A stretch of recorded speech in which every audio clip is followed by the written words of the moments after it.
ایک دفعہ کا ذکر ہے، ایک گھنے جنگل میں ایک لومڑی رہتا تھا۔ وہ لومڑی بہت چلاک تھا، جو ہمیشہ دوسرے جانوروں کو فریب دے کر اپنے کام نکالتا تھا۔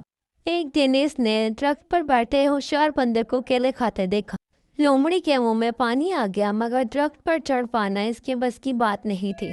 اس نے بندر کو گھمانے کی ٹھانی۔ لومڑی نے میٹھی آواز میں کہا، ارے بندر بھائی، تم تو جنگل کے بادشاہ لگتے ہو، تم میں تو عقل اور طاقت کی دھوم ہے، ذرا ایک کیلا نیچے پھینکو، میں بھی تمہاری تعریف کے گیت گاؤں۔ بندر مسکرایا اور بولا، لومڑی تمہاری چلاکیوں سے چھپی نہیں ہے، اگر تمہیں کیلا چاہیے تو خود چڑھ کر لے۔ لومڑی غصے میں آ گیا اور کہا، تم نے میری عزت نہیں کی ہے، میں تمہیں سزا دوں۔ یہ کہہ کر لومڑی نے درخت کو کاٹنا شروع کر دیا۔ بندر نے اچھل کر درخت کی دوسری شاخ پر چھلانگ لگا دی اور ہنستے ہوئے بولا، لومڑی تم نے درخت کو کاٹا، مگر میری عقل کو نہ کھرچ سکی۔ اتنی دیر میں درخت کے نیچے سے شیر گزرا، جو لومڑی کی شور شرابے سے جاگ گیا تھا۔ کون ہے جو میری نیند خراب کر رہا ہے؟ لومڑی ڈر کے مارے بھاگ نکلا اور بندر کھیلتا رہا۔